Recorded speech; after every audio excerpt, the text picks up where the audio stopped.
Coming to you from the Deep South, this is the Blue Collar Leadership Podcast.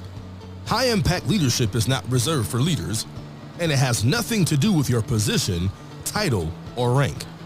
However, it does have everything to do with your character. It's time to climb to the next level and beyond, personally and professionally. Now, let's start making it happen with your host, Mac Story. All right, folks, we're on part 6. So that means today we're talking about habit 6, what I learned from the 7 habits. So habit 6 is synergize. And what that means, you often hear people, especially anyone who doesn't know the 7 habits, maybe they've read the book, but they don't really know it, or maybe they've never read the book. You hear people when there's a confrontation or an argument or differing opinions, that sort of thing, you hear people talk about compromise. Got to compromise. Can't you guys just compromise? And compromise is like the lowest form of synergy. It really doesn't even apply. It's not synergy. But if it was going to be considered, it's the lowest form. And to help you understand what synergy means, and you really don't work on habit 6, you work on habits 1, 2, 3, 4, 5, 1, 2, 3, 4, 5, over and over and over and over. And 6 is what happens. 6 is kind of the product. Habit 6, synergy. Synergy is what happens because of the other 5 habits. And really the 7th habit, which we hadn't talked about. All the other habits really produce synergy, and it allows you to synergize with other people. And to help you explain it, if you and I are trying to work on a deal or agreement, or we're working on a project together, and we button heads on something, and we compromise, that means one of us has to give up something. So an easy way to understand this, the way Dr. Covey and the rest of the world who actually understands synergy and synergizing and compromising, the way people explain it, real easy illustration is when you compromise, 1 plus 1 equals something less than 2. It's because one of us in a relationship, if there's 2 of us, had to give up something in order to move forward. That's not a very effective way of moving forward, one of us having to give up something. Synergy says 1 plus 1 equals something greater than 2. What that means is we're going to come up with a better idea. We're going to work together until we can come up with something better. Something that maybe what Dr. Covey calls it is a third alternative. When we begin, you think it's got to be your way. I think it's got to be my way. But if we understand synergy and we're butting heads, we're going to say, let's work together till we can come up with something better than either one of us even knows at this moment. And to do that, now there's no issue. There's no animosity. We're just going to work together to come up with something better. And when I've led these 11,000 hours of process improvement teams, nothing but synergy. If you don't understand synergy, you're not going to get the results that the teams that I was leading got. And it wasn't just me. I taught them the 7 habits. I had learned it, so I realized how effective it would be. So I always taught them the 7 habits.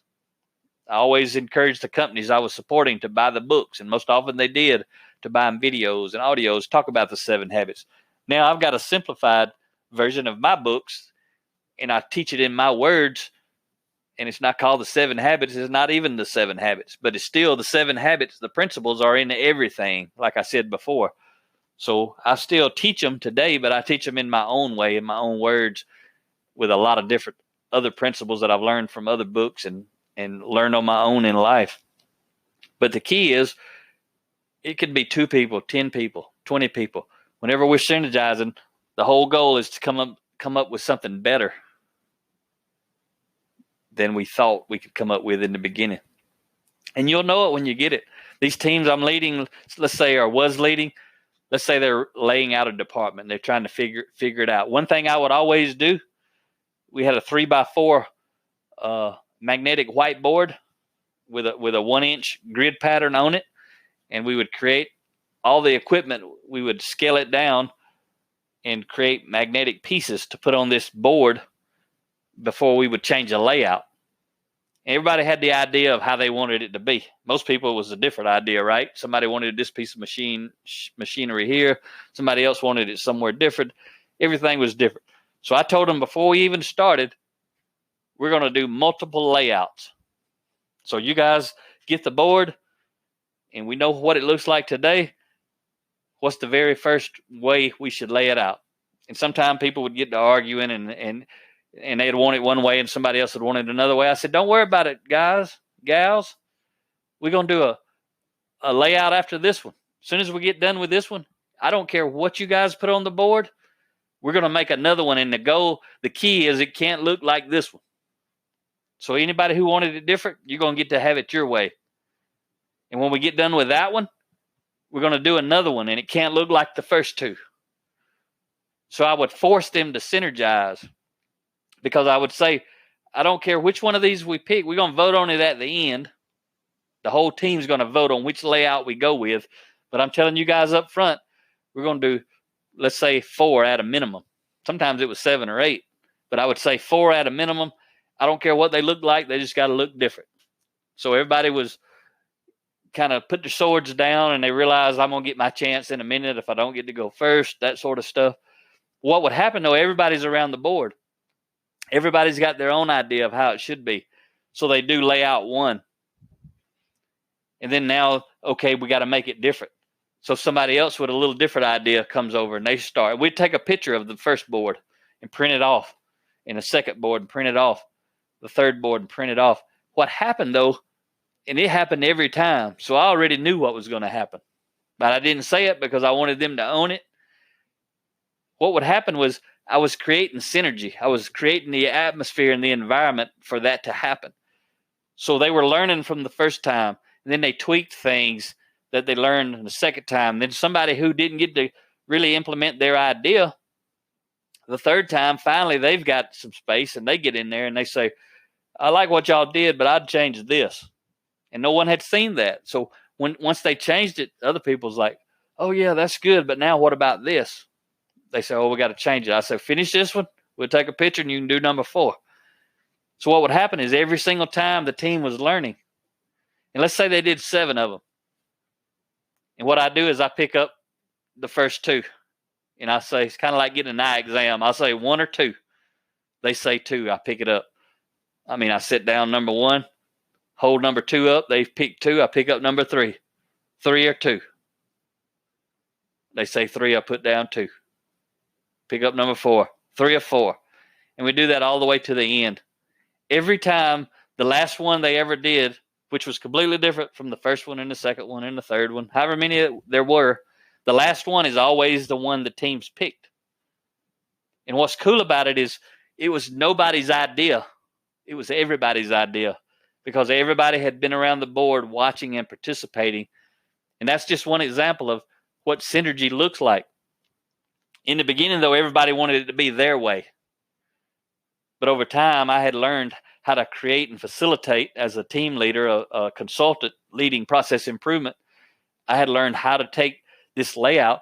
And because the way we did it, we accelerated the gains, and we also didn't have to move equipment 4 or 5 times over 4 or 5 months, because we moved it on the magnetic board, and then we moved it again, and then we moved it again, and then we moved it again, and we worked it. Instead of working it out on the shop floor where it's very expensive and time consuming, when you put something in place and then figure out there's a better way to do it.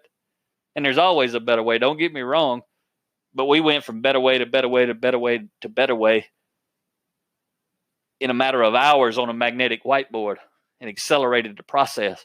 And then at the end, everyone had ownership in the process, not just someone, everyone. And then they were bought in. Then they went and made it happen. So that's just a little example. So habit 6 again, synergize or synergy. It means the whole is greater than the sum of the parts. Oh, I got another example for you. I'm going to say right quick before we hang up.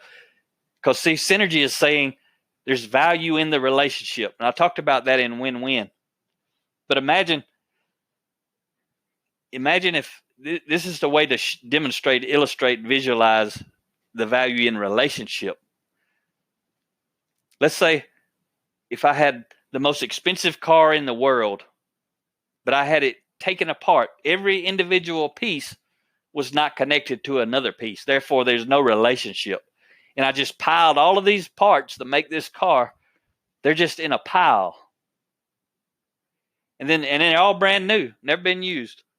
And then beside it is a car actually assembled so that it will work. The whole is greater than the sum of the parts. Is the car that's put together worth more than the car sitting beside it, fully disassembled? Obviously it is. Why is it more valuable? Because of the relationships, the relationship between the parts. And often, just like with a car, you could take out one part and it wouldn't be functional anymore. But I'm saying take every part, put them in a pile, or put every part on the car, fully assemble, fully disassemble. Look at the difference in the value of the two. You've got the same exact thing. And that's what synergy is about. Synergy is saying the whole is greater than the sum of the parts. 1 + 1 equals something greater than 2. All right? You guys have a great day. Talk to you next time.